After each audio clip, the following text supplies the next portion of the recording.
जी section 3 जो कि इसका रिमेनिंग पार्ट है, जो कि मैंने पहले सेक्शन ए और सेक्शन बी आपको दे दिया। ये सेक्शन हमारे पास सी है जो कि लॉन्ग क्वेश्चन का है। ठीक है, तो इसमें ये हमारे इंपॉर्टेंट क्वेश्चन है या समझ ले गेस्ट पेपर है, तो आप इसको अच्छे तरीके से कॉन्सेप्ट के पॉइंट ऑफ व्यू से आपने इसको प्रिपेयर करने हैं। Write a C++ program that takes two integers from the user and print the maximum using if, else and switch case।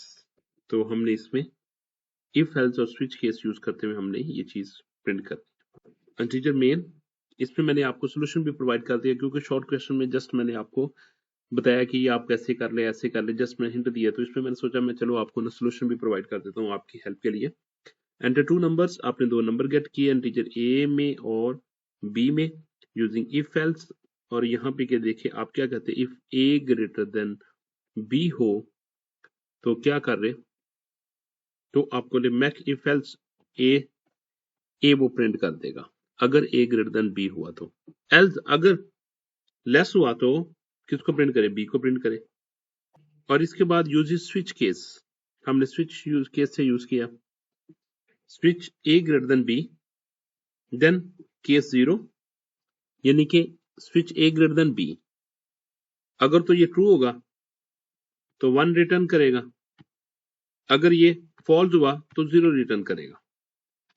इससे 1 रिटर्न किया तो केस 1 में क्या हो, cout max switch A is greater A, case 0 cout max B के साथ वो show करेगा, बी शो कर देगा और रिटर्न 0 कर देगा। ठीक हो गया। क्यों हमने किया, हम सिंपल प्रोग्राम भी लिख सकते थे, तो जस्ट हमने क्या किया यह कि मैंने स्विच को भी साथ यूज कर दिया एंड स्विच केस, क्योंकि यहाँ पे देखिए switch A greater than 0, A greater than B, यहाँ ट्रू होगा या फॉल्स होगा। In case of true 1 return करेगा, in case of false 0 return करेगा। बाद में मैंने चेक कर लिया 1 था 0 था, 1 होगा तो ए ग्रेटर होगा, अगर 0 होगा तो बी ग्रेटर होगा। सेकंड क्वेश्चन में देखिए, write a C++ program to print the first 10 natural numbers using while and do while loop. While loop से और डू व्हाइल लूप से आपने क्या करना है, 10 नंबर्स प्रिंट करने हैं। इंटीजर i इक्वल टू 1 आपने 1 से इनिशियलाइज किया यूजिंग व्हाइल लूप, ये मैसेज दिया i less than equal to 10 तक सी आउट क्या करे i और स्पेस दे और फिर i में प्लस प्लस करता जाए। ठीक है, ये आपने व्हाइल लूप के थ्रू लिख लिया।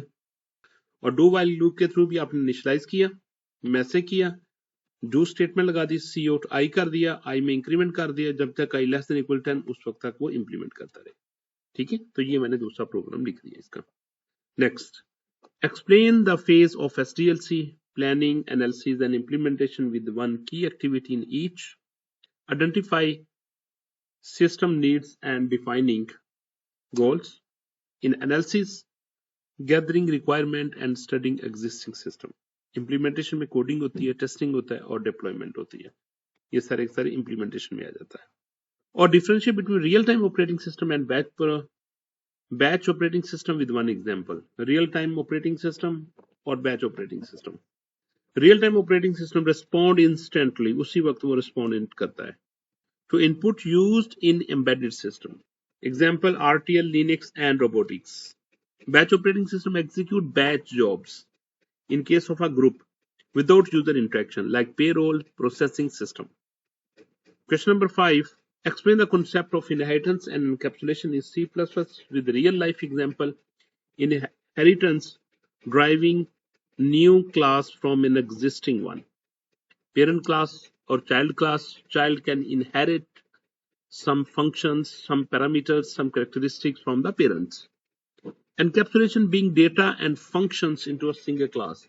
जो data और functions होते हैं वो एक क्लास में, एक सिंगल क्लास में होते हैं, तो उनको हम एक ही जगह पे encapsulate कर देते हैं और उसको यूज करते हैं। Like bank account class that hides balance data from outside access. C++ program to take a string and a character as an input and print them using scene and cout. String name, grade, cout, enter the name, name में आपने store कर लिया, enter the grade, grade में store किया और फिर आपने name और grade को शो कर लिया। अब इसमें देखें ये सिंगल कैरेक्टर था, और ये आपके पास स्ट्रिंग थी, स्ट्रिंग नेम। आप ऐसे भी डिक्लेयर कर सकते हो, depends on C plus plus compiler. आप इसको ऐसे भी डिक्लेयर कर सकते हो, कैरेक्टर नेम ऑफ 50, इसको ऐसे भी डिक्लेयर कर सकते हो। ठीक हो गया। नेक्स्ट मूव करते हैं, right us function in C++ that declares and returns the square of a number. Use default arguments with value of 5. Show uses with and without passing the argument. Integer x equal to 5, return x कर दिया, x time x कर दिया। Integer main, square of default 5, square को call किया। जब square को call करेंगे तो इस फंक्शन के पास जाएगा, यहाँ पे integer x equal to 5 declare होगा और रिटर्न कर देगा 5। वो कहेगा square of default 5 is 25। Square of 9, इसमें आपने क्या कर दिया, इसमें आपने पैरामीटर पास कर दिया। ये पैरामीटर की वैल्यू जो होगी वो अब किसके पास जाएगी, 9 की वैल्यू वो जाएगी x के पास। ये प्रोग्राम लिख दिया। प्रोग्राम क्या था, show uses with and without passing argument.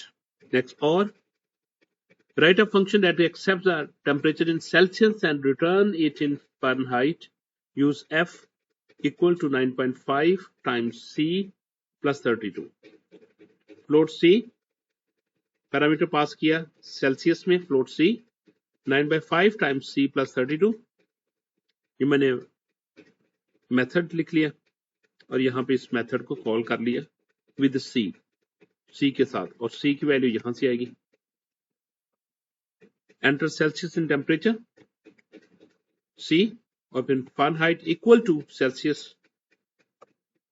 Function को कॉल करेगा और सेल्सियस की वैल्यू c में, फ्लोट c में आ जाएगी। इसके बाद ये इक्वेशन को सॉल्व करेगा और रिटर्न कर देगा। And this is the last, and thank you so much. If you have any doubts you can write me in comment. जज़ाकल्लाह खैर।